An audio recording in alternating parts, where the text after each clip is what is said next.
Hello, everybody, and welcome to the Total Bases Express Show. I am your host, Austin Spiro. Thank you so much for joining for another edition of our greatest of all time series. Today, we are going to go to the top 10 catchers of all time as voted on by the Baseball Life Facebook group. And with me is my pal, Kevin Miller, who is now joining actually the podcast, the Total Bases Podcast Fantasy League that's coming up, our newest member. So it's good to have you on, and good to have you playing in the league, and good to have you on the show. How you doing, Kevin? Doing all right, man. I'm looking forward to hopefully not embarrassing myself in the fantasy league. We'll see. The fantasy league last year, it was we had some crazy stuff. Felipe, Carlos, and I ran pretty much the gauntlet. We were like the best teams for most of it. But then Angel, who's in the chat right now, actually, Angel, who won like 3 games all year long because everybody made the playoffs. Everybody made the playoffs that year. Angel, who won like 3 games, ended up getting all the way up to the semis and losing to Felipe in the semifinals and got 4th.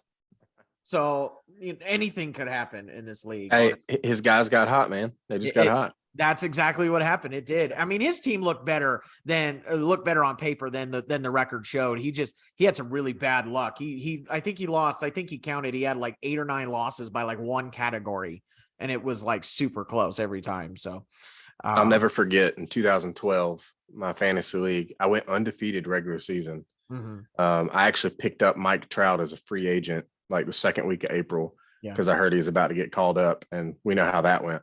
Right. So I went undefeated, right? And I make it all the way to the final game, and I'm going up against a guy who finished 500 for the year, and he beat the absolute crap out of me.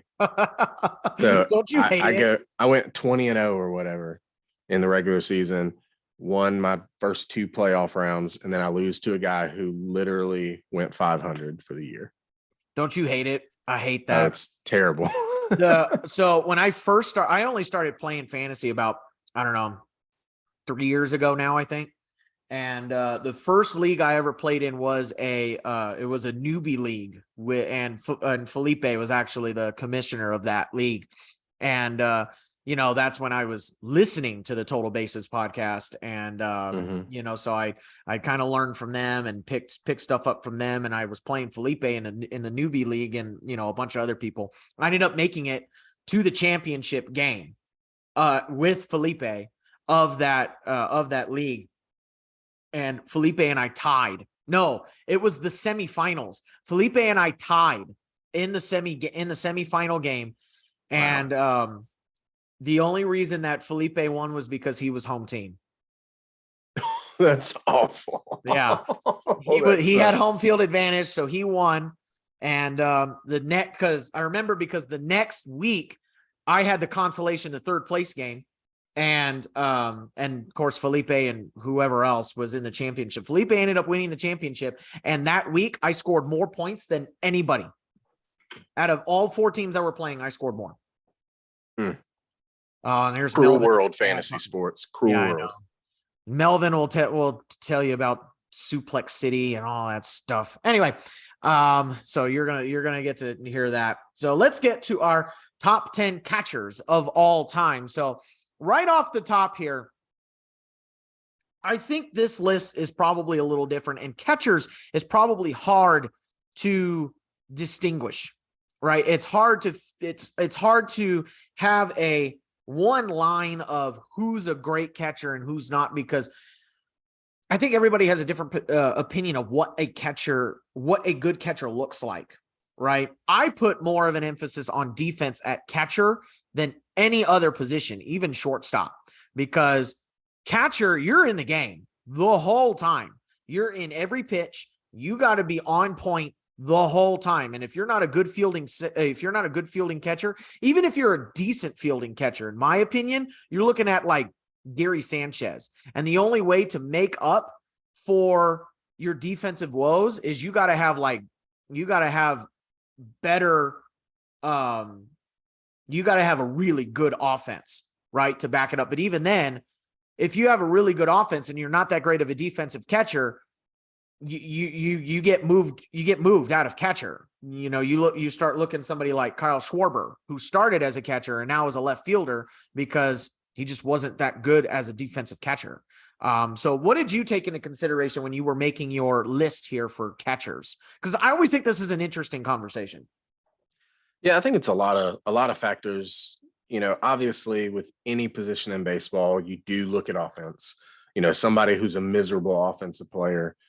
You think somebody like Jeff Mathis, who's just really bad offensively, but was elite at times defensively. They're never going to sniff a list like this. Yeah. However, you also can't have a guy who was really good offensively, but like you said, like Schwarber had to be moved from the position. They were so bad defensively. Yeah. And I know Schwarber had a little bit of health stuff too, Mm-hmm. tore his ACL, I believe. But I think you have to do a good job, kind of like at shortstop and even center field to a certain degree. You have to do a good job of balancing the offense and the defense. But then there's another factor that most people, unless they played baseball, they don't really consider, and that's game calling. Yes. It's really hard to determine that for really old school guys, but especially in the modern era, game calling is so important. When you're talking about catchers, they essentially act as the pitching coach during the game. I know pitching coaches exist and they play a role, but in game, catchers, at least good ones, act as pitching coaches during the game.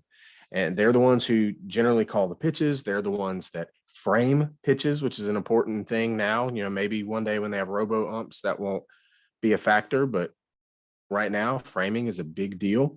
And they also are the ones that kind of control the temperament of their pitchers on the mound, calling timeout, having mound visits, asking for new baseballs, little things like that. So game calling is a big deal that I'm sure we'll talk about some tonight.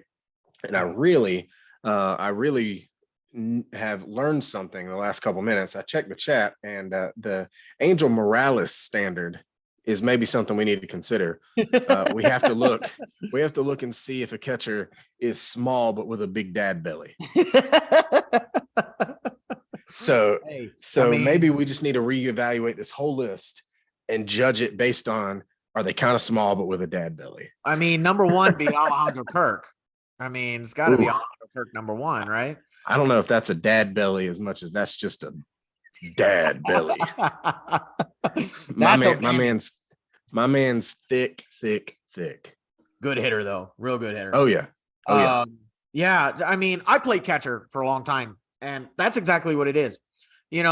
Pitchers get a lot of credit, and don't get me wrong, there are pitchers out there that are great, and you got to be able to execute your stuff out there. But I think catchers don't get enough credit because they're the ones calling the pitches. It's not the pitchers calling the pitches. Yeah, I shake them off every once in a while, but the catchers are the one that know the scouting reports. The catchers are the ones that know what pitch they should probably throw. And they're the ones calling that. You're right. They're the ones calling the pitches. They're the ones calling the temperament of the game. They got to control the running game. They got to make sure all the other fielders are in the right spot because, yeah, shortstop is the captain in the infield, but once he turns around, he can't see what the outfield's doing. And so that, the catcher is the one that sees the whole thing. So game management, in my opinion, that's just, we talk about untouchables, and a lot of statistical guys will say, oh, untouchables, they don't worry. I only worry about what's on the paper. But, and in some cases, yeah. But in this case with catching, you got to take that into consideration. You have to, because there is more value in the untouchables of a catcher than there's what is on the piece of paper for the most part. And I think we're going to talk about some of those guys in this top 10, that the untouchables are what make them great. Right. So let's get straight into it then. We're going to talk about our top 10 catchers of all time. Starting with as always, our just missed the cut people. So our first 5 that just missed the cut, and some of these I was a little surprised. Just missed the cut at 11th, Buster Posey. Number 12, Thurman Munson. 13th was Mickey Cochran. Joe Mauer was 14th, and Gabby Hartnett was 15th. In my mind, what surprised me the most Buster Posey fell out of the top 10. Not only was he a great game manager, he was good offensively as well, and he was good all around in the Untouchables, the defense and the offense. If I remember him correctly, not only that, he was a popular player. So the fact he fell out of the top 10, I was really, really surprised with. What about you? Was Buster Posey the surprise for you, or were you surprised at others in this grouping here? Yeah, I was a little surprised with Posey and Maurer, to be honest. Very similar careers, except Maurer, when he moved to first base, he kind of stayed there. Posey moved to first, but then came back once he got healthy. Right. They were both really good catchers who each won an MVP. They were very good offensively, very good game callers, both very handsome. Let's be honest. Yeah. So I'm a little bit surprised that Posey and Maurer did not make the list. I'm a little bit surprised at how high Thurman Munson is. I think a lot of that is the New York factor. There's a lot of Yankee fans out there, and then of course his tragic death adds to his legacy, his mystique almost. He was a very good catcher. Don't get me wrong, very good. But I don't think I'd have him quite as high as 12th based on what actually happened. Maybe if you want to include some of the what if, like if he was able to keep playing. And Gabby Hartnett, underrated career that people don't talk about nearly so much. I don't mind him not being in the top 10, but just wanted to give him a little shout out as well. Yeah. You know what's underrated? Buster Posey's acting ability. I've always loved his commercials. He's always great in any commercial that he was ever in. So underrated actor there, Buster Posey. With an athlete, they can either act or they can't. Peyton Manning is hilarious. Buster Posey is a good actor. There's others that they're not good. So let's get into our top 10. So our number 10 catcher of all time is Bill Dickey. Bill Dickey spent 17 years with the Yankees from 1928 to 1943, and then came back for one more season in 1946. He played in 1,789 career games. He's tied for 84th in career average at 313.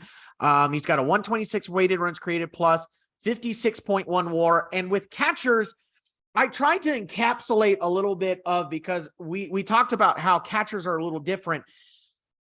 And it's different. It was difficult for me, but I decided that I was going to also throw in caught stealing percentage. That doesn't encapsulate their defense at all, because you gotta do framing, and then there's other aspects of the running game that they have and things like that. But caught stealing percentage is, can you throw runners out? If you can't throw any runners out behind the plate, what use are you behind the plate? So I thought it would be really interesting to kind of throw caught stealing percentage in there. Bill Dickey threw out 47% of runners, and he made 11 All-Star appearances and won the World Series 8 times with the Yankees.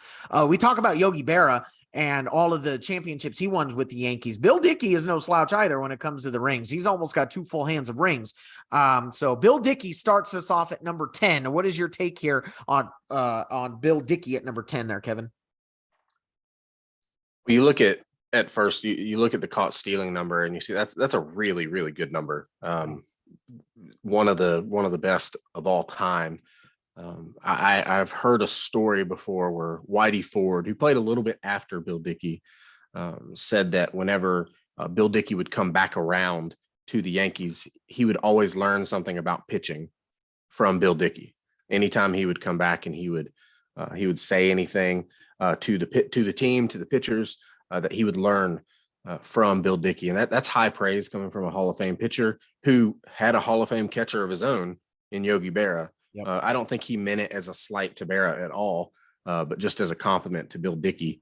But he also, he wasn't an offensive slouch either. When you see, 313 batting average, I know batting average isn't the end all be all of statistics, but to have a 313 career batting average as a catcher, especially in those days where I'm sure he didn't get very many days off, that's pretty impressive to me. Yeah. I don't have a problem with Bill Dickey being in the top 10. He was excellent and an absolute winner. I know in baseball, we don't talk about players being winners as much as we do in other sports, but to win 8 World Series, that's an accomplishment. Right. No, I wholeheartedly agree. Being in that many championship teams, you got to have done something right, right?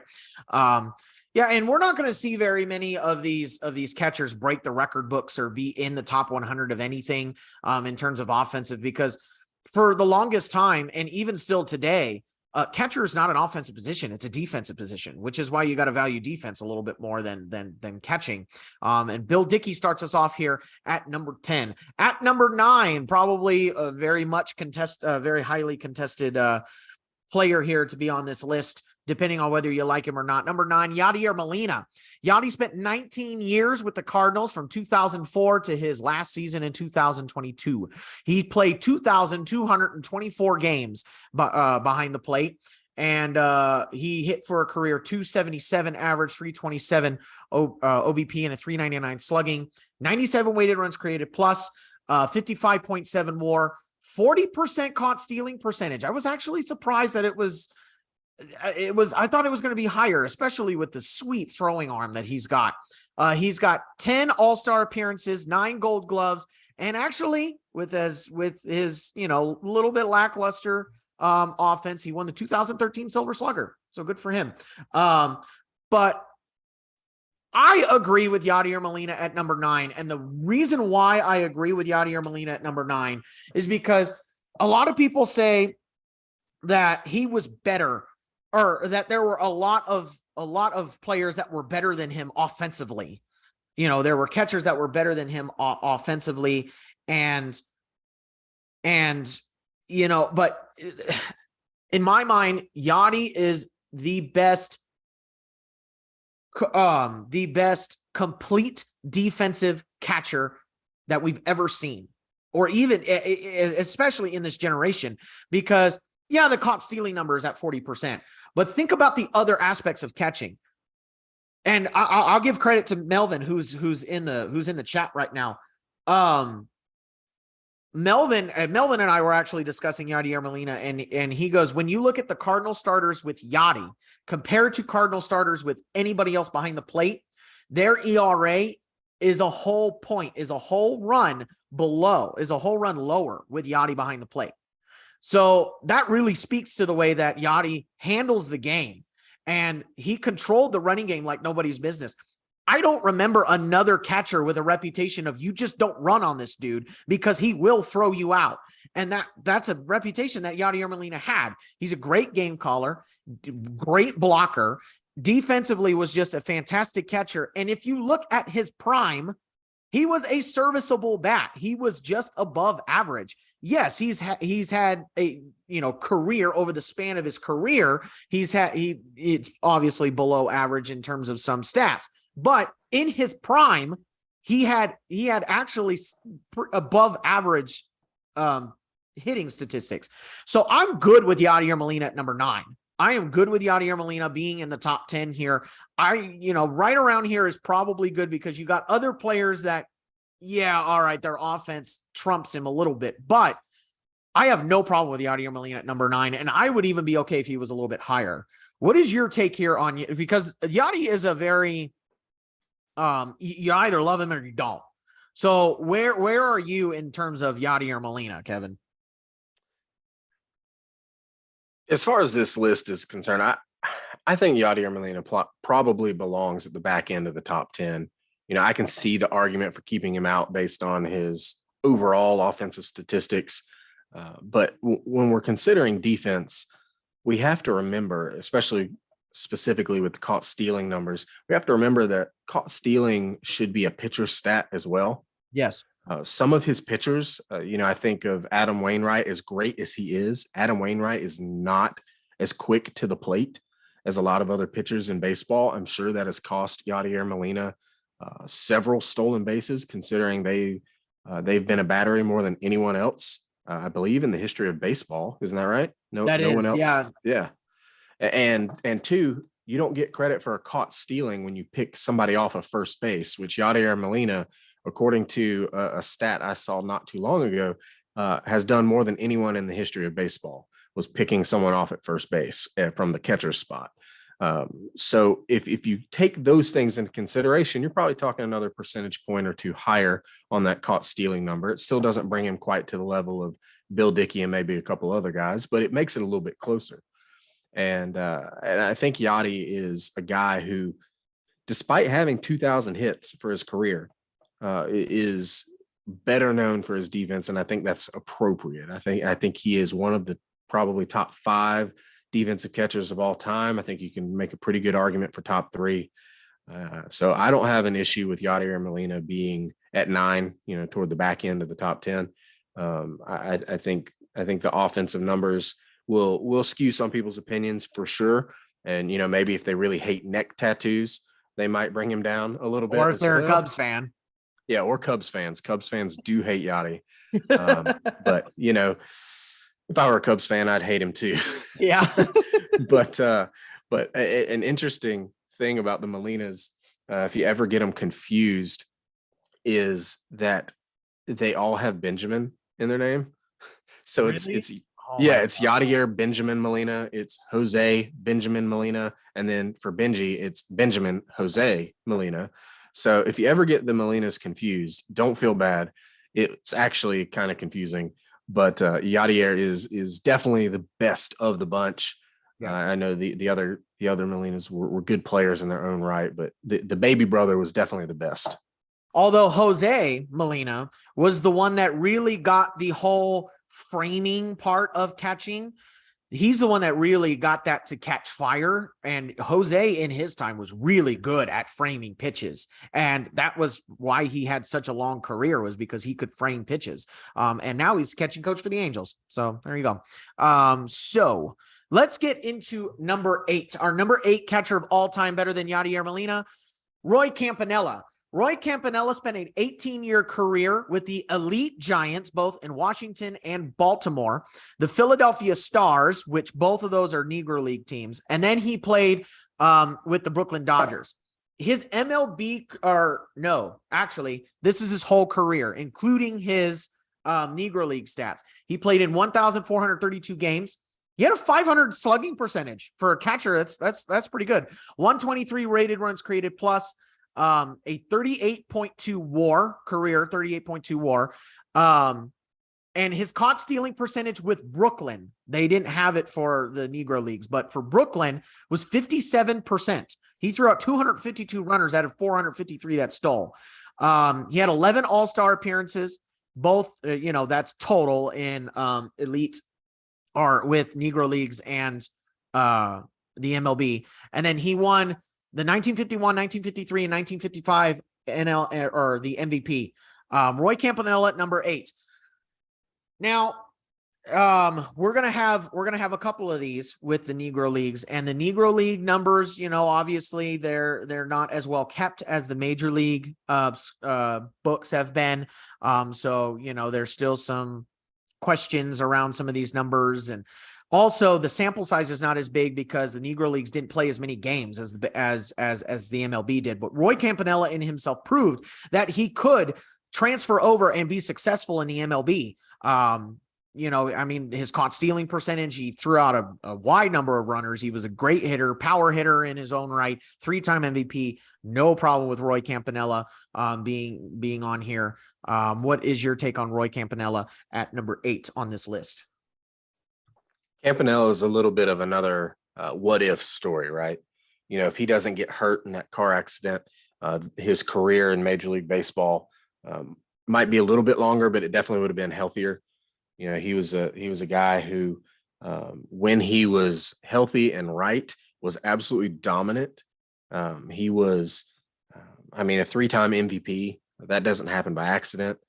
He was regarded as, he had a strong throwing arm, but he was regarded as potentially the fastest pop time ever at the time that he was playing, just out of his crouch to ready to throw.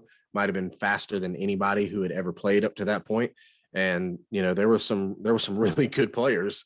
He played at the time that Yogi Berra played. He played right after Bill Dickey, Josh Gibson, guys like that had played already to this point, and Campanella was considered to have the fastest pop time of all of them, which is a very impressive bit of praise that's heaped on him. And, his offensive production, especially early on in his career, was just really good. I don't mean to interrupt you, but No, go ahead. For those of you that don't know what pop time is the time that the time in which the catcher will catch the ball from the pitcher and throw it and make it down to the second base or down to the middle infielder's glove down at second base. Glove to glove is the time. So that's just, usually a good pop time is somewhere probably around low 2 seconds, high 1 second. So you're looking at, I think Yachty's was timed at about like 1.8, 1.7, something like that. Seconds, 1.7 seconds. So go ahead. I'm sorry. No, that's absolutely fine. That's a good inclusion. I caught as well. So I sometimes take for granted that people might not know what terms mean, but yeah, the fact that he was known during his time as having the best pop time of all of them speaks to how good he was defensively, in addition to his offensive prowess that we can see, hard, fast, black and white statistics for. So I don't have an issue with Campanella here. I think he would have been even higher had he not gotten hurt. I think he would have pretty easily risen up this list a few spots. Yeah. Thank you to Melvin in the chat. He's saying 2.1 is the MLB average. 2.1 seconds is the MLB average pop time. So he's also in there saying that Jose Molina is a great manager in the winter leagues. Yeah. So Angel is in there too, talking about Benito Santiago's throw to second from his knee down was also awesome to look at. So it was a good throw. We got good chat going on today. All right. So we're moving on to our number 7. Our number 7 is Carlton Fisk. Carlton Fisk played a 24-year career with both Sox, the Red Sox and the White Sox. He played in 1969 and then came back 1971 and played until 1993. And this to me speaks for his durability.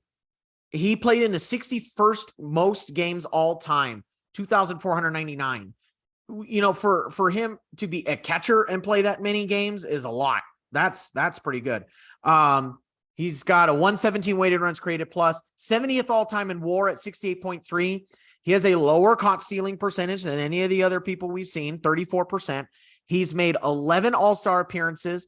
He won the Rookie of the League in 1972 and has won 3 Silver Sluggers. Carlton Fisk at number 7. Many Red Sox moments, I believe, Kevin, if I'm correct. Isn't Carlton Fisk the one that he waved the home run over in the playoffs, didn't he? He did. I believe it was in the World Series. Yeah, World Series video. He's jumping up and down, waving his arms because he knows the ball's going over the fence. He's just not sure if it's going to be fair. And they affectionately call that foul pole, which we should really call fair poles. Yeah, I agree. If you hit it, it's fair. So it should be called a fair pole. Yeah. But anyway, he was willing it fair. And so they affectionately call that pole Fisk's pole, which is pretty cool honor. But Carlton Fisk is a guy who was an offensive catcher, really. Yeah. I'm sure he had some good defensive moments. I'm not taking that away from him, but I know he had a reputation for being easy to run on, and we see that with the numbers here. Only 34% caught stealing percentage. I know the Yankees in particular used to run on him a lot. I mean, just the attempts, almost 2,000 attempts in his career. Right. So you can tell people are intentionally trying to run against Carlton Fisk. You don't have 2,000 steal attempts go against you if you don't have a reputation for being easy to run on. Yeah. But he was a good offensive player, elite at times. He has, I believe, other than Barry Bonds, he has the most home runs post age 40.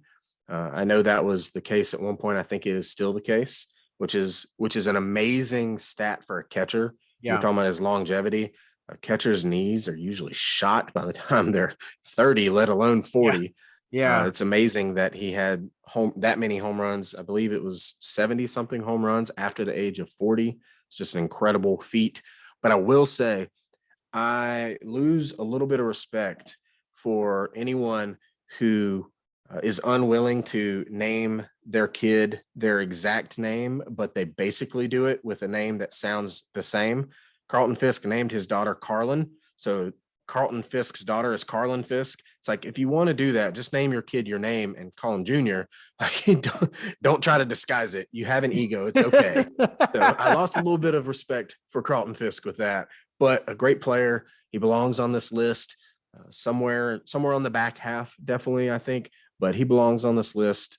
Great offensive player with tremendous longevity. Maybe, no, probably not. Actually, not maybe. Definitely the most durable and longest career that we've seen for catchers. Yeah, exactly. I mean, when you're looking at a 24-year career as a catcher, these other guys that we're seeing are playing 15, 16 years. He played 24. He played another 8 years after that. So that's just, it's crazy to me that he's in the top 100 of games played. And you talked about it, the durability of the catcher's knees. The knees, it's just, it takes it out of you. I mean, I only played catcher for 5-6 years and my knees creak. So, it's like, dang. So anyway, yep. Carlton Fisk. And it would have been 25 years, except he missed 1970. Yeah, he did. He missed 1970. My guess is he got sent back down to the minor leagues is what I'm guessing. It didn't say what he missed the 1970 season for. So number 7, Carlton Fisk. We're moving right along to our, and thank you to Melvin and Angel, man. They're right on top of it in the chat. That moment was the 1975 World Series Game 6. So that's right there. Thank you guys. We're going to move into our number 6 catcher of all time, Josh Gibson, our first and only Negro Leaguer to make any of these lists. Josh Gibson spent a 14-year career all in the Negro Leagues with the Memphis Red Sox, the Pittsburgh Crawfors, and the Homestead Grays. He played in 1930 and then again in 1933 to 1940 and then again in 1942 to 1946. He played in 598 career games, but listen to this slash line. 374 batting average, the highest that we've seen out of anybody in a career. 458 on base percentage and a 720 slugging percentage. He has a career OPS plus. Now, I know we've been doing weighted runs created plus, but because he wasn't in the MLB, I had to look on Baseball Reference, and they do OPS plus. They don't do weighted runs created plus, but it's the same idea as weighted runs created plus. A 214 OPS plus. That is a banana statistic. That is crazy. A 38.6 WAR in 600 games, 38.6 WAR. He made 12 All-Star teams and won the Triple Crown in the Negro Leagues in 1936 and 1937. Many people know him as many people have heralded him as the Babe Ruth of the Negro Leagues. And some people say he might have even had more power than Babe Ruth. And I mean, the numbers show it. Now, I think the reason why he's as low as he is on the list is because, again, we talked about how Negro League numbers, they weren't kept as well as the MLB numbers. And so they might be skewed a little bit. And a lot of the records from the Negro Leagues they can't be found. They're not existent. But Melvin is adding in here that he was one of the first superstars in the Puerto Rican Winter League. So we went overseas to play baseball. He got sick. I can't remember what he got sick from, but whatever he was sick from, he ended up passing away of that sickness. Took him too early. But Josh Gibson, everything that you read about him, he's got the lore of being probably one of the greatest power hitters that the game has ever seen. And it's a shame that we never got to see if he could play in the MLB. Because I would have loved to see a guy like this play and see if his power transferred over to the MLB. And if his numbers in the Negro Leagues are what they are, I think he could have been right up there. It's just a great thing to see. So I'll cede the floor to you, Kevin. What was your research and take on Josh Gibson here? So just real quick, his death was from a brain tumor. Brain tumor. I knew it had something to do with his head. Yeah, he died in his 30s from that brain tumor.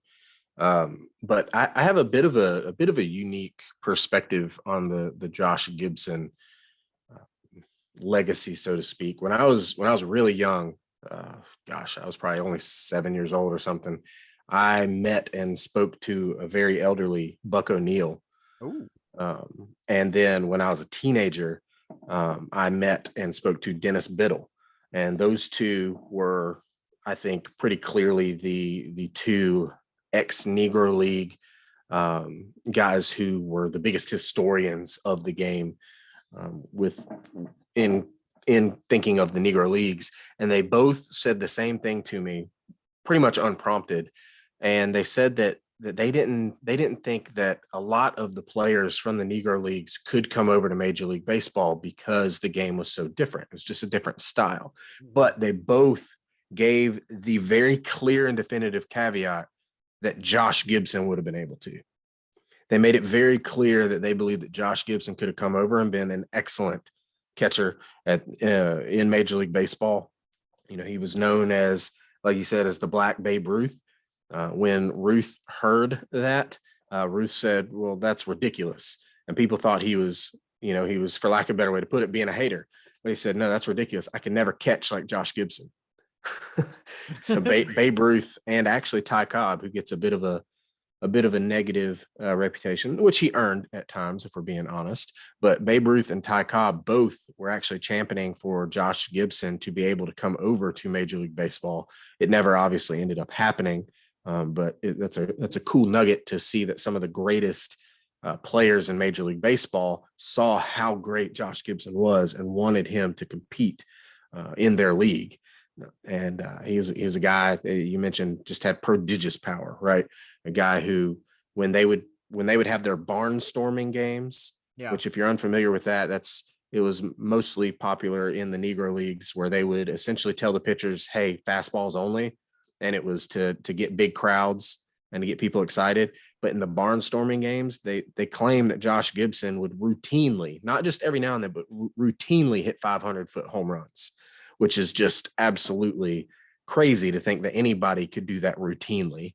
But that's how the stories go, right? That they say that Josh Gibson had that kind of power. Yeah. So it's really difficult and probably unfair to everybody, Josh Gibson and the Major League Baseball players both, to try to put Gibson in the list and think you could do so accurately.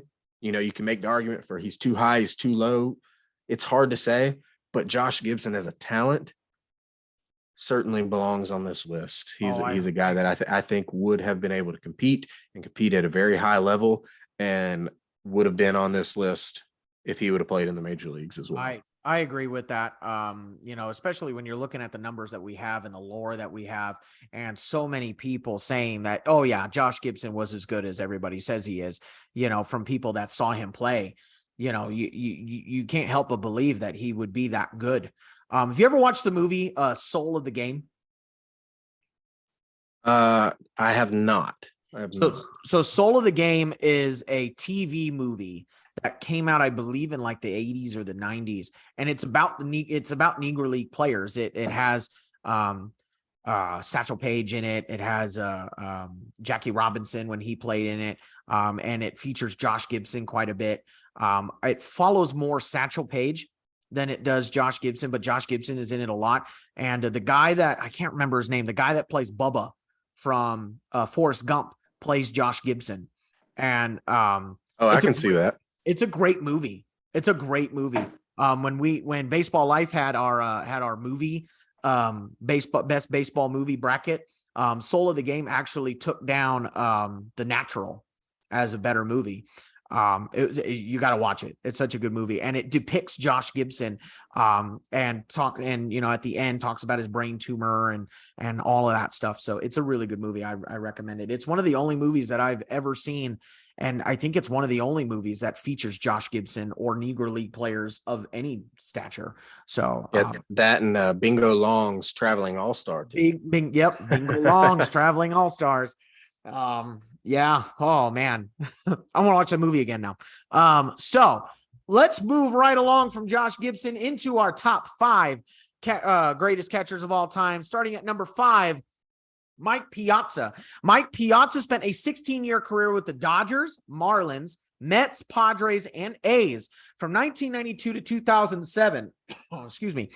He played 1,912 career games. He's tied for 30th all time with a 545 slugging percentage. And a 308 career average to boot is pretty good for a catcher. A 140 weighted runs created plus is good for 65th all time. He's tied for 94th all time in WAR at 63.7. But he's only really known for his offense. His defense, he wasn't a defensive catcher by any stretch of the imagination. Only a 23% caught stealing percentage. And most people around the league will tell you that Mike Piazza he wasn't known for his defense. He was definitely in lineups for his bat. He's played on 12 All-Star teams, won the 1993 Rookie of the Year, and won 10 Silver Sluggers. Did you know, Kevin, that Mike Piazza is the godson of Tommy Lasorda? I did. I've actually got a story about that if you're not going to tell it already. Oh, go ahead. Tell it. Yeah. So Tommy Lasorda and Mike Piazza's father were really good friends. So much to the point that one of Mike Piazza's brother was actually the godson, like you mentioned, of Tommy Lasorda. And so then the rest of the brothers kind of became godsons as well. And in the last round that the Dodgers were picking in the Major League Baseball draft of, I guess that was 89, maybe. Yeah. They drafted Mike Piazza because Tommy Lasorda was like, hey, he's my bud. Let's draft his son, send him to A-ball. We'll cut him after a year. And that's obviously not how it went down, because Mike Piazza started absolutely destroying the ball in the minors to the point where he got, eventually called up to the Dodgers and then had a Hall of Fame level career. And it's kind of wild to think that it was only done as a favor to his dad, because Tommy Lasorda was really good friends with his father and was his godfather and all of that. And even today, the round that Mike Piazza was chosen in doesn't even exist. So when you think about that, it's another, crazy thing. Like, he might not have been playing baseball at all. And when you think of Mike Piazza and his place on the all-time list as catchers, I think you have to judge two things mainly, right? One, you do look at the defense. He was a pretty good pitch framer, but everything else about defense he was really bad at, if we're being honest. Not just kind of bad, but really bad. 23% caught stealing speaks for itself. But then you also gotta answer the PED question. Mike Piazza is a guy who it's a little bit complicated. It's like McGuire. It's like Bagwell. He took Andro, which was not illegal at the time that he took it. It was not considered an anabolic steroid at the time, but it became illegal in baseball and then was added to the anabolic steroid list. And then we don't know if Piazza continued to use it after that point. There are sports writers who claim that he did. In fact, David O'Brien, who's the current beat writer for the Braves, former beat writer for the Marlins, said that he saw the Andro in Mike Piazza's locker during his 8-game stint with the Marlins. He saw it in his locker. So there are people out there who report that he did continue to use the Andro even after it became illegal to use in baseball. So you do have to answer the PED question with Piazza. As much as he was an offensive superstar, really, you have to decide what you think about his use of Andro. Yeah. And I think that's a lot of the steroid. I know he's big in it. I know there will be another catcher on here that will probably talk a little bit about the steroids as well. So I think I have a feeling that's why Piazza was he's top 5. But I think if he didn't have that steroid question, would you be safe to think that he may have been a little bit higher on this list? Maybe so, just because, I think you'd be a little bit silly to argue that he's not the best offensive catcher to play, unless you're considering Josh Gibson in the conversation as well. Yeah. There, as much as some of the guys who will definitely see higher on this list were good offensive players and even great offensive players. They weren't Mike Piazza level offensive players. Yeah. You know, I mean, that 140 WRC plus from the catcher position for a career is ridiculous. Yeah. You know, I mean, he's so good offensively, and he, again, wasn't very good defensively, that in today's game, he would probably be the backup catcher on your team and you're starting DH. Yeah. You know, he wouldn't be a guy that would catch every day. And just thinking about that, I wonder how much better his offensive totals would have been if he was a primary DH and only caught sometimes. Yeah, definitely. You know, I mean, you got to imagine those numbers would be a little bit higher. And it's just crazy to think that as good as he was, it could have been even better. Yeah. So, and I mean, he probably would have played more games too, you know? So anyway, Yeah. All right. So Mike Piazza is at number 5. Who makes it into number 4? That would be Gary Carter. Gary Carter spent a 19-year career with the Expos, Mets, Giants, and Dodgers from 1974 to 1992. He's the first, and I believe he is the only Expo to be in the Hall of Fame or representing. Andre Dawson as well. Oh, Andre Dawson. That's right. He's also an Expo. Anyway, is Tim Raines not wearing an Expos hat? I feel like Tim Raines went in without a team. He might have. There are a couple who did that. Yeah. So he played in 2,296 career games, 116 weighted runs created plus. He's 61st all time. Melvin's saying Tim Raines is also in as an Expo. He's 61st all time in WAR, 69.4, 35% caught stealing percentage, better than Piazza, but still not as high as some of the other guys. 11 all-star appearances, 3 gold gloves, and 5 silver sluggers. Gary Carter is one that I hear a lot whenever you get into the conversation about greatest catchers. Gary Carter's name comes up a lot in these conversations. Very likable player. Obviously a serviceable bat with the 116 weighted runs created plus, you know, and serviceable. I mean, he's got three gold gloves, so I guess he's pretty serviceable behind the plate as well. But, you know, he's a very likable catcher here. So what is your take here on Gary Carter Gary Carter is the number 4 catcher of all time? Yeah, I mean, Gary Carter, he was a good offensive player. But he was known in his day as being one of the best defensive catchers in baseball. I know his caught stealing percentage isn't as high as some of the other guys that we've seen on this list, but in terms of blocking behind the plate, but especially in terms of game calling, Gary Carter was extremely highly thought of. You know, his career with the Expos and then with the Mets as well, he was viewed largely as the best game caller in baseball at the time, which there were other really good catchers playing at the same time as Gary Carter in the 70s and the 80s. But he was so well respected, so well thought of during his day that it makes you look at the numbers and almost take them with a bit of a grain of salt and realize that he had a bigger impact than just his numbers would show, kind of like we were mentioning with Yadier Molina earlier on this list. But Gary Carter was a guy, and he played a little bit of third base and left field at times. And from what I understand, he was good out there too, that he was just a good athlete, which you don't always see at the catcher position. You don't always see guys who are good athletes. It's always fun when they are. You know, like Yadier Molina is a pretty good athlete, especially when he's younger. But Gary Carter was a guy that you definitely viewed as one of the best defenders and game callers of his day. And a 116 WRC plus is nothing to sneeze at offensively either. No, it's not. And, you know, I think, like I said, very much his likability is what brought him up here. Don't get me wrong. He's a great catcher, but I think the fact that he's super popular is also why he's up here as well. Sure. Yeah.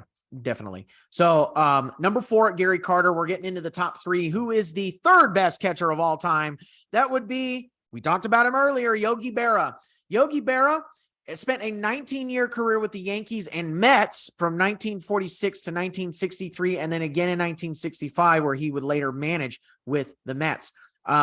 He played in 2,120 career games with a 124 weighted runs created plus, so he had a bat to boot. 94th all time tied for 94th all time. Same WAR as Mike Piazza, 63.7. He had a 49% caught stealing percentage. Very good behind the plate. 15-time All-Star and won the MVP in 1951, 1954, and 1955. And I believe he's tied for the most World Series rings ever. Am I correct? I believe that is the case. Bill Dickey is 8. Yogi was 9. Is that right? Bill Dickey was 8. Yeah. Bill Dickey was 8. Sounds right. Yeah, I'm gonna look up Yogi Berra while you talk about Yogi Berra here for a second. Yeah, that'll work. Yogi was a guy who he almost has two personalities. So he's got playing Yogi Berra and then post career and interview Yogi Berra. You know, we know of his little, silly quips he would give when asked questions. You know, right before one of his interviews, he was asked, "What time is it?" And he said, "Do you mean right now?" Like you would ever ask what time it was at a time that wasn't right now. Things like that. Yogi Berra was a funny guy, very big personality, but on the field, he was a killer. He was a guy, he would go out there despite being listed at 5'7" and probably being a little bit smaller, despite being one of the smaller guys on the field. He had a lot of power in the catcher's position. He had the record for most home runs by a catcher when he retired. That was broken by Johnny Bench and then later by Mike Piazza. But he had the record at the time of his retirement, and he was a good defensive catcher who had a very good pop time himself. We talked about pop time earlier when we were talking about Roy Campanella, but Yogi Berra would kind of spring out of his crouch and almost stand up to receive the ball in order to throw out base runners. And I'm sure that cut down on his pop time a little bit to be able to get up so quickly. But just a very good player. I always knew that Yogi Berra was very good and one of the best catchers of all time, but until I did a little bit more research into actually the player on the field that Yogi was, not just the World Series wins and not just all the silly things he said off the field after he retired, but when I actually looked at the numbers, I realized how good Yogi Berra was. He wasn't just one of the best catchers of all time. He is one of the 2, 3, 4 best catchers of all time. I think number 3 is a good spot for him on the list. I think he's a guy that was probably a touch overrated when he retired and is now underrated because it's been so long that people have forgotten how good that Yogi Berra was. He's just an excellent player, excellent catcher, and from all accounts, just a good human being, fun personality as well. When he died, I think it was in 2015. Yeah, the baseball world was worse off than they were when he was still living. No, yeah, I agree. So I just looked. He is the winningest World Series. He has the most World Series rings at 10. Conveniently enough, everybody else on the list are Yankees. So, but yes, Yogi Berra has 10 World Series rings, the most all time, still the most all time. And yeah, it's funny because we had a private conversation, and when I unveiled this list in the private conversation, I had talked about, is Yogi Berra really top 3? And then the more and more I got into it, and I was like, I guess he is top 3. He's great defensively, great good offensively. He's a good all around catcher. And on top of that, he's a great person. He was a great ambassador for the game. He was a good manager when he was there. He was a great, great announcer, great interviewer. And, I with more research, I don't have any problem with Yogi Berra being number 3. I'm good with that. And it's nice to see that he's recognized with that, because I agree. When we talk about catchers, we don't talk about Yogi Berra very often. It takes, 4 or 5 names before you get to Yogi Berra. So, I think it's good that he's up here. He should be in the conversation with the greatest catchers of all time. And number 3 is a good list, or a good number for him. So let's get into number 2. Our number 2 catcher of all time Pudge Rodriguez. Ivan Rodriguez spent a 21-year career with the Rangers, Marlins, Tigers, Yankees, Astros, and Nationals from 1991 to 2011. He played in 2,543 career games. That's 51st all time. So we talked about the durability of Carlton Fisk. Now, I believe he was, if I remember correctly, he was helped by the DH position as well, since he played on a few of these AL teams. But he played in 2,543 games as a catcher, no less, with a career slash line of a 296 average, 334 OBP, and a 464 slugging, 104 weighted runs created plus. I thought he would have a higher weighted runs created plus than that, but nonetheless, still slightly above average. A 69.2 WAR is tied for 63rd all time. He has a 46% caught stealing percentage, 14 All-Star appearances, won the 1999 AL MVP, has 13 Gold Gloves and 7 Silver Sluggers. Pudge, in my opinion, I always thought of him as an offensive catcher. And the more research I did, he was actually more of a defensive catcher. He was great defensively, good blocking, good framing, good throwing arm, controlled the running game very well.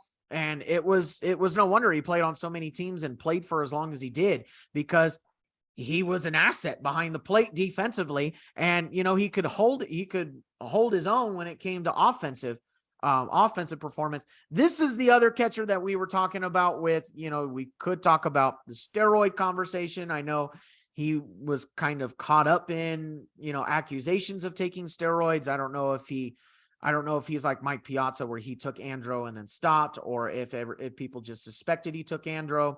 I know there was, he's Pudge because, I guess this falls under Angels criteria. He had a dad belly for a while. And then towards the end of his career, he got skinnier, right? And they asked him, well, what's the secret? How did you lose this much weight? And I believe his response was diet. He watched the way he ate and stuff, which it very well could, especially when you're an athlete like Pudge. I mean, I changed my diet and I lost 30 pounds in 2.5 months.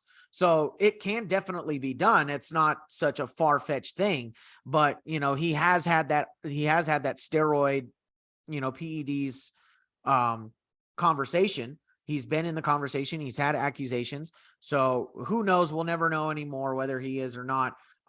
He is in the Hall of Fame, and a great defensive catcher. In my mind, he's probably an underrated defensive catcher, unless maybe I was just living under a rock and didn't know that he was that good of a defensive catcher. So Kevin, what do you think of Pudge here at number 2? First, I do feel a little embarrassed that I didn't mention that Carlton Fisk was the original Pudge. Yeah.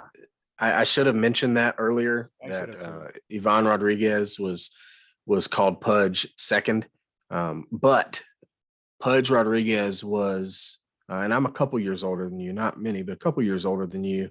And I got to see a lot of Pudge's career, and he was pretty much regarded as, if not the best defensive catcher of all time, one of the best defensive catchers of all time. And I think that's an accurate description. He was a guy that not only could throw runners out, 46% caught stealing percentage is one of the highest ever for such a large sample size. But he also was elite at calling games, elite at blocking balls in the dirt. He would also, like Yadier Molina, throw behind runners and pick them off, especially at first base. That wasn't uncommon for Pudge to do. And he had a few seasons where he was really good offensively. But there is, as you mentioned, the steroid cloud. As far as I know, there was never a positive test for Pudge, even in the 2003 anonymous test. I could be mistaken on that, but there are reports from Jose Canseco, the steroid king, so to speak, who says that he injected Pudge himself. You have to take that with a grain of salt because it is Jose Canseco. He sometimes hits it square on the head and is completely accurate in what he's saying about steroids, and sometimes he just makes things up because he's looking for attention and he's crazy. So we don't know whether or not to believe Jose Canseco, but unfortunately for Pudge, that's not the only place where the suspicion comes from. There were 2 different times in his career where he went from being a little bit thicker, but also kind of muscular to, like 25, 30 pounds lighter in one off season. And he got squirrely when asked about it and said it was diet. And so there is a lot of suspicion around Pudge. One of the times he lost weight was right around the time that the Mitchell report stuff was happening, and the other was right when steroids were going to start becoming punishable with suspensions in baseball. So it seems like interesting timing for someone to lose so much weight. So the suspicion, the suspicion isn't there for no reason. I'll put it that way. Yeah. So he's a guy who, if you take out the steroid stuff, is, I think, a top 3 catcher of all time pretty securely. You could make an argument for 1, 2, or 3, but again, you have to answer the PED question. Yeah. So, we've had this with a number of our people on the list here. We've had A-Rod, we've had Barry Bonds, we've had not Roger Clemens, we have Pudge, we've had all of these steroid guys. So, it's just at this point, it's either you do or you don't type of thing, So Pudge Rodriguez at number 2, but he was not number 1, who was listed by Baseball Life as the number 1 catcher of all time. And you know what? I wouldn't have voted any differently. Johnny Bench. Johnny Bench spent a 17-year career with the Reds from 1967 to 1983. Played in 2,158 games. He has a 125 rated runs created plus.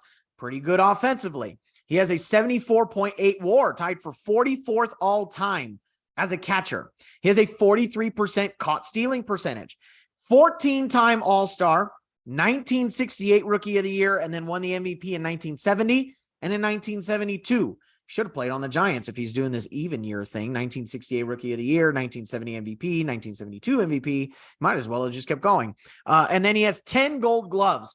In my mind, Johnny Bench encapsulates both an offensive catcher and a defensive catcher. He was good at both. He was great at both. There was, you have Pudge Rodriguez, who served, who held his own, was just an okay bat, but really good defensively.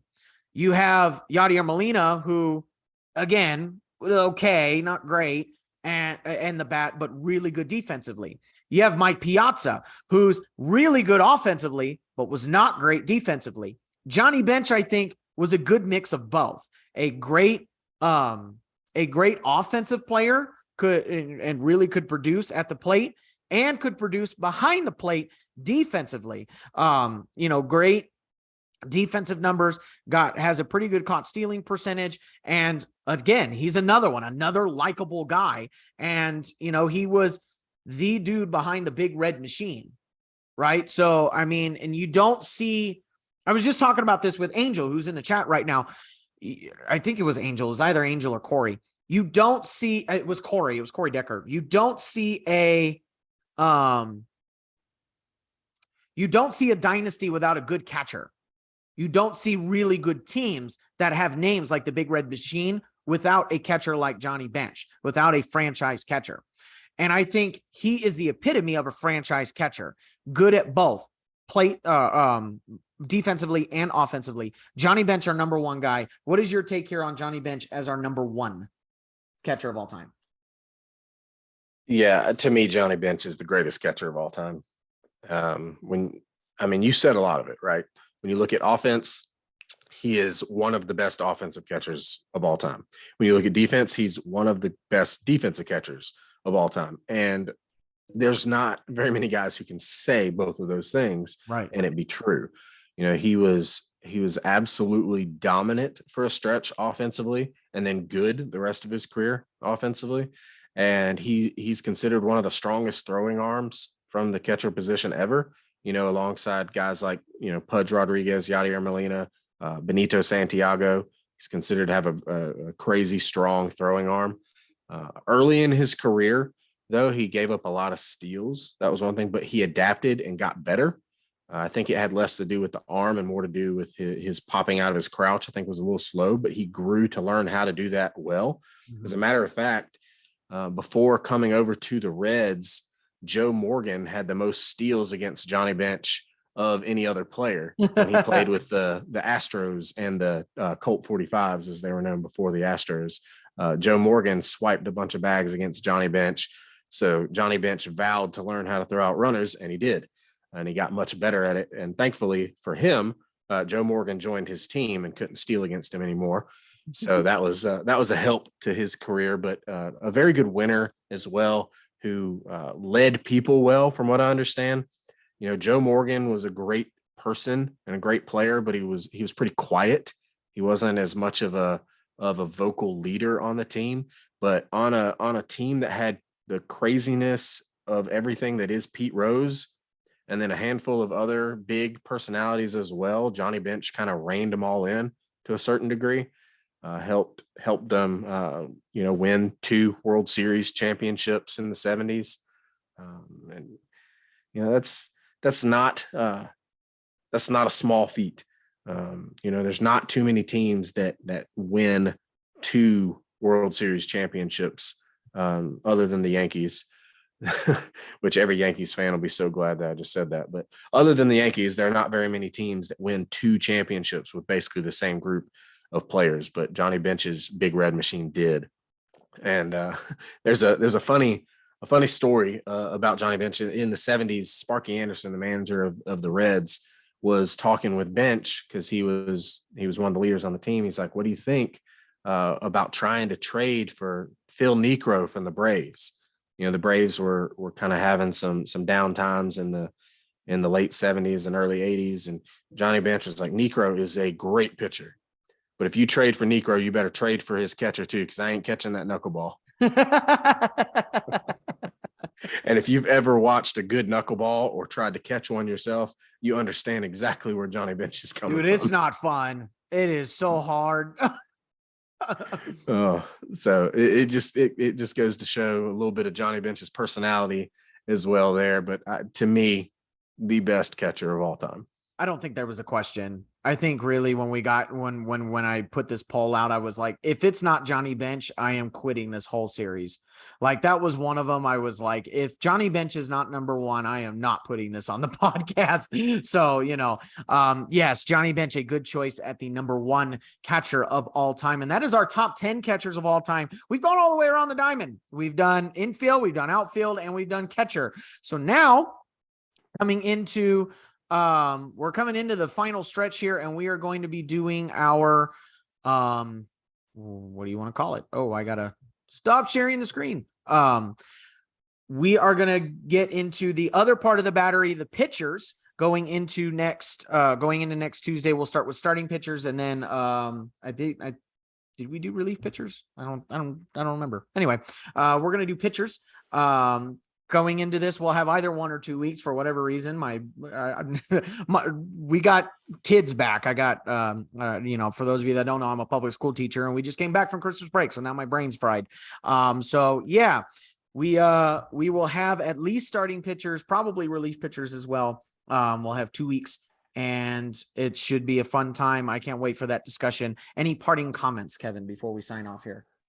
Yeah, I don't know if you've got the list or not, but we did vote on relief pitchers. I will throw that out there. We did vote on. Then I'm sure I got a spreadsheet for it. So, and if you thought Johnny Bench was obvious at number 1, wait till relief pitcher comes out.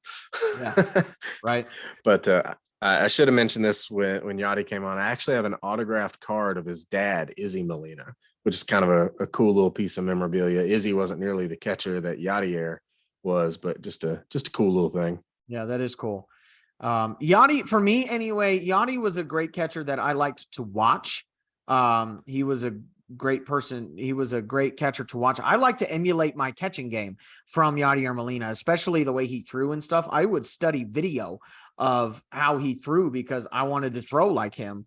So very quick throwing motion too. Very, very quick. Yeah, I got a relief pitcher. I don't know why I didn't think about it. And yeah, it's going to be very obvious. So, I liked watching Yadier Molina play. And to me, that was enough. If I wanted to emulate a game after you were a good player. So anyway, that's that.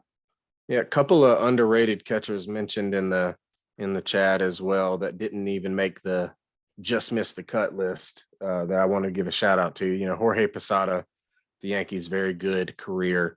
And then Lori McLean mentions Mike Scioscia. Mike Scioscia, underrated career as a catcher. I know there are mixed feelings towards Mike Scioscia in your neck of the woods with Angels fans. Some love him, some hate him. But Mike Scioscia had a very underrated career as a catcher for sure. I have very mixed feelings about Mike Scioscia. But yeah, Mike Scioscia, Jason Varitek. Jason Varitek was another one, underrated career with the Red Sox. He knew how to lead a tough sports market like Boston. So, you know, I mean, good catchers all the way around, but they didn't make the top 10. Yeah, shout out to Brian McCann, underrated Brave catcher. Brian McCann. Very good career. He's not going to be a Hall of Famer, but he's definitely Hall of very good career. Brian McCann. Want to give him a shout out as a Braves fan. So before we sign off. Privately, we were talking about AJ Pierzynski too. Yeah. Hey, underrated career, annoying career. Yeah. Underrated career. Only person I've ever seen been able to steal first. Yeah, pretty much. That was against my Angels too. Anyway, so we could sit here and just start. We could be the two guys that just name baseball players and be happy for the next 3 hours. Love it. Love it. Yeah, right. All right. So this concludes the catchers edition of the greatest of all time series from the baseball life groups Total Bases podcast, Total Bases Express show. Thank you for listening, and we will come next Tuesday with the starting pitchers rankings. And until next time, have a good one, everybody.